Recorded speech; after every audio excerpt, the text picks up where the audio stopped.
All right, so Russia is not known as a press-friendly government, and judging by the way the Kremlin has responded since this war began, that reputation is not likely to improve. Today, Russia confirmed that it had blocked access to Facebook, and earlier this week, the country's last independent TV station was shuttered by state authorities. On Wednesday, TV Rain streamed one final broadcast showing the remaining staff walking off set and a video of the ballet Swan Lake.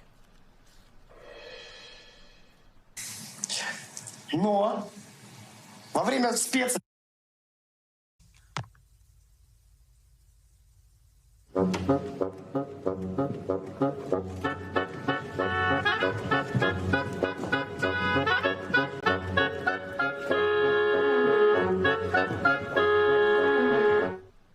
The symbolic broadcast was in reference to the fall of the Soviet Union when the same ballet was shown on loop on TV during the attempted coup of Soviet leader Mikhail Gorbachev. After receiving threats, the former editor-in-chief of TV Rain was forced to flee for his safety. I spoke with him last night.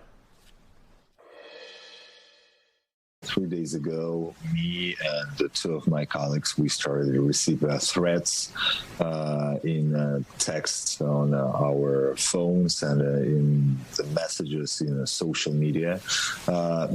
This is something which have been happening all the years when your phone number is published somewhere.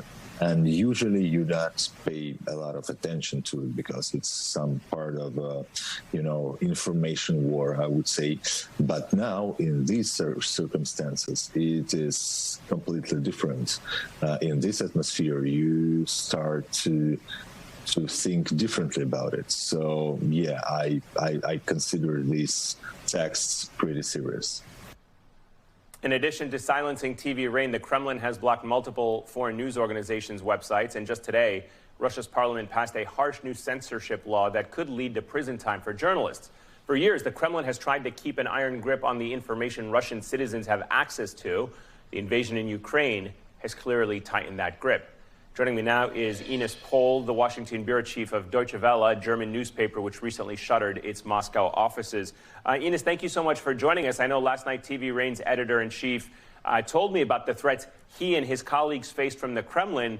Can you tell us a little bit about your own experiences as a journalist fielding threats from within Russia? Right. I mean, we had a bureau in Moscow. We are also a TV broadcaster, so they kicked us out.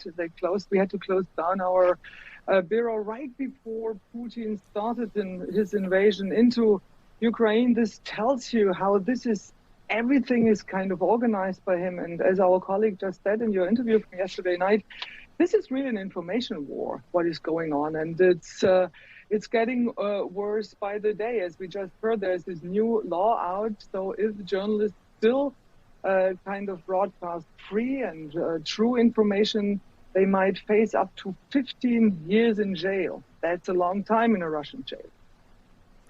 There was this perception that Russia, over the years after communism, was opening up. We saw it take a turn towards some sort of capitalism. All the brands, all the stores, everything was opening up. People felt that they were consuming at least Western culture. But it seems that's a far cry from the reality when it came to critical information and news and journalism. How has it changed? Is this a dramatic escalation, or has Russia been building to this point for years, you think? That's a very good question. It has dramatically changed. We've always faced threat. I was the editor-in-chief of Deutsche Welle for some years, and I visited our studio very often. We also actually cooperated with Dasht, another independent TV station in Russia, which got shut down. They were always facing threats. We were facing threats. But this definitely has been getting worse over the last months. And now this is really a new low. I've been in Russia quite often. It's really close. I was based in Berlin for a couple of years. It's only like a 2-hour flight. There was a lot of hope that this beautiful country is opening up. I mean, the Russians, many of them consider themselves also being Europeans. So it is really devastating from a European, from a German perspective, to see what is going on since 2 or 3 years. And it came, to be quite honest, as a surprise. No one was expecting Putin to really start such a devastating war within Ukraine, but also kind of rolling time back within his own country, which indeed has opened in so many ways. I want to tap into your expertise as I can as somebody who probably tracks European media and certainly German media much more than I do. I mean, I try to keep an eye on some of the English language press in Europe, including Germany and the UK and France. But how would you compare how Europe is covering this to how America is covering it? I mean, we have right-wing news in this country that sometimes borders on propaganda, if you will, certainly when you consider the talking points.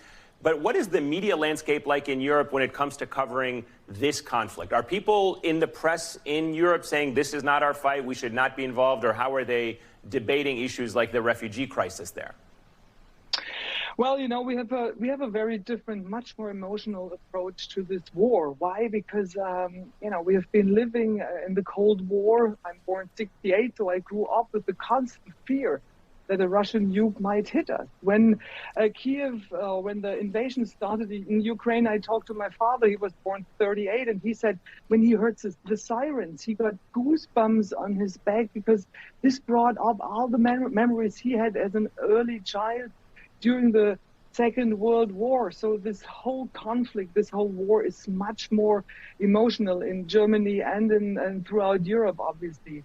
When it comes to being biased or not biased, I was also covering the Trump election here in the United States. And I think it is getting harder and harder here in the country, in this free country of the United States, to really get unbiased information. And we see that also when we go out and report and talk to people and get their opinion on political decisions being made here. They belong rather to that side or to that side. I think the American media are much more kind of eager to take a political stand than we do that in Germany and Europe. Having that said, the media landscape is changing, I think, all over the world. So there is a shift, but my impression here is in the United States that you have rather liberal or right-wing leaning media, more than back home in Germany. No, I greatly appreciate that. In fact, I have one last question I'm going to try to squeeze in here, and we have about 30 seconds left. But there's been some talk whether or not Germany is going to reconstitute its military in the wake of what has happened.